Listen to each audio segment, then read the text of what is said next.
as you said earlier, the Heat were the ones who faltered and weren't able to get out of the play-in and rather put themselves in a similar situation to the Golden State Warriors were in, and just locking themselves into that, second or the 2-game series, it seems like.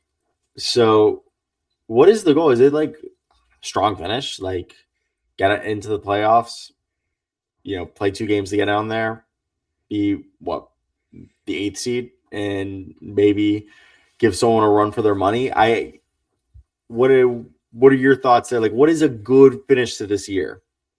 It's basically what you said. I mean, here's the thing. Like, I think I wrote might have been a week or two ago, just kind of like the Heat dream scenarios for the postseason, and I said like getting the 8th seed to me, like out of all the matchups in the playoffs, I don't want the Celtics, I don't want the Cavs, um, but I'd rather have the Pistons than the Celtics. If there's one team that the Heat have played well against at the top team, it's the Detroit Pistons. They beat them a couple times this year, and they've played very well against them. So like that's the matchup that I want to see. I don't think they're going to win the series, but I think they could take a game or two, maybe two.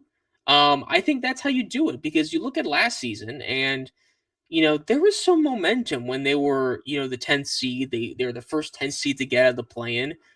But you have the Cavaliers, and they got demolished. It wasn't just a regular sweep. They got absolutely dominated. Those last 2 games in Miami, they lost by like 30, 40, 50, closing in on 50, I think, or maybe just 50. And that was demoralizing. So what's a good way for this team realistically to finish? It's getting out of the play-in, and it's giving the Pistons a run for their money if they fall in that 8th seed. Again, like I think the NBA released something, the probabilities where like they could still get the 8th for the play-in. The 7th is out of the picture, but they can get the 8th. Still, we'll see what happens. But they're not in control of their own destiny anymore. So it's getting that 8th seed, it's getting the Pistons, and it's maybe getting a game or two. And you know what? You can hang your hat on that. And then next season, we'll see what happens. But you have to get some wins here in the playoffs. That's for me would be an okay finish to the season.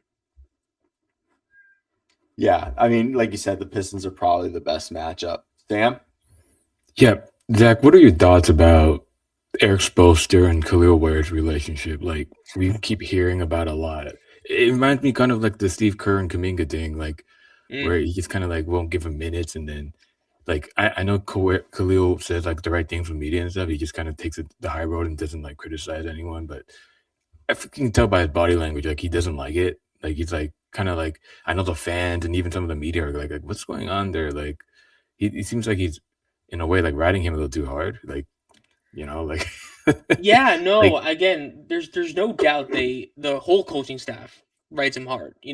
Assistant coach Malik Willis, Caron Butler. I mean, I to me, I think it's because they see that he could be a really foundational piece for the Heat.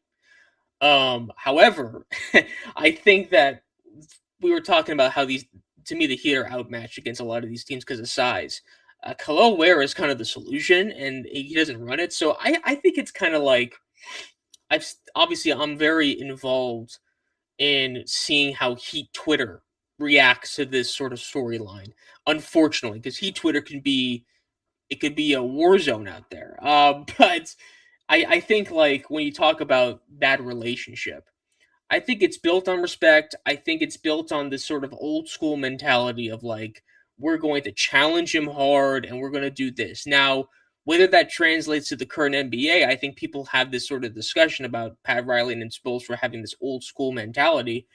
I think it's made, to me, I think it's made Khalil better. I mean, again, it's been tumultuous in the second season. But again, like, I think to see it from the coach's perspective, there's been times where Khalil has been pretty disappointing this year, whether it's the motor, whether it's the effort. And you have games where he can be the best player on the floor, record the best plus minus on the floor. He gets 6 blocks at halftime. I mean, you can just see the effort. It's very noticeable. So I think going into that third season, you want that every night. Well, this depends, obviously, if he's in the Giannis deal. But I do think that the coaching staff sees a lot in Khalil. And there's no doubt that Bam is one of the biggest supporters in the locker room. They were writing Bam when he started. And Bam always talks about that. So he's like, yep, they're giving him that treatment. So I think it's like he's the Kuminga thing is interesting. I don't know if it's as bad as that as that was. It seemed like they were totally off of different mindsets. I think there's a mindset where Khalil's like, I think he understands it. The one time that Khalil's comments was very interesting is when Spo said the thing and he walked back this. But Spo was like, sometimes young players can kind of like throw their performances to get more minutes, extended minutes.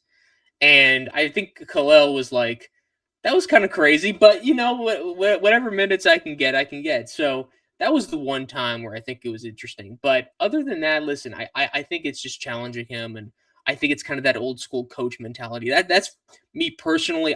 But again, like there's been times when he's looked bad, especially last postseason. Hopefully, this postseason, these final 3 games, it could be a little bit of a turnaround here. And I think the other thing with Khalil is he has a very nonchalant, like it's not stoic, because like stoic I feel like is kind of maybe more, man, like I feel like Jokic comes off more stoic in the sense that like it gives off more like the cerebral like processing that you think they're like thinking very long. It's not like I'm saying that Khalil's not thinking. It's more that he's just nonchalant. Like it's sometimes I think the reason why fans might interpret it, and maybe they think like the Heat organization is being hard on it, is just because it's hard to get a reaction out of him. Like I think I've seen him like chuckle or laugh out of something like that, just like interaction. Like it's not like he's it's just like a very slight smile. It's almost like a dry laugh, if that's it. But like he's like genuine. It seems like he's genuinely, laughing. So I think that's the other thing that gets across is like he's not someone who wears his emotions on his sleeve. He seems really chill. Is that what he kind of is? For sure. No, very chill. Very, and maybe to the coaching staff, it's like you're being too chill. We need some more energy out of you, and you see how Bam and everybody kind of teases him.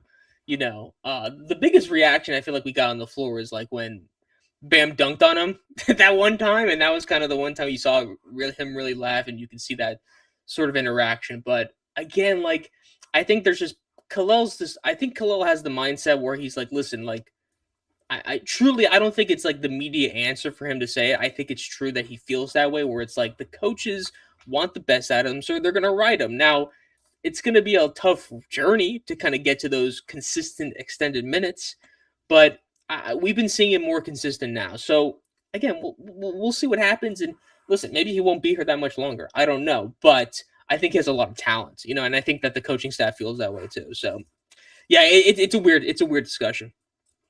And I agree with what you said earlier. I don't think at all it's a Jonathan Kuminga situation. And Khalil had a rough time at Oregon. Then he goes to Indiana. Who's his coach? Mike Woodson. Talk about an old school coach, okay?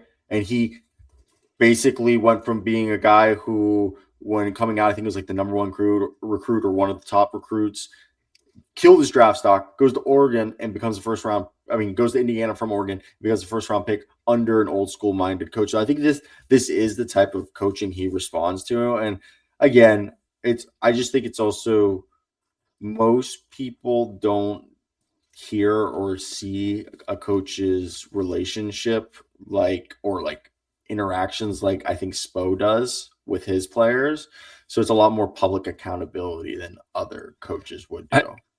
I just want to add with Mike Woodson. I remember asking Khalil Ware at the combine about playing for Mike Woodson, and he actually gave like, I don't remember exactly what he said, but he was very positive about what Woodson did. I think he's something in terms of like he kind of turned my collegiate career around from Oregon to Indiana. So that's some food for thought, I guess.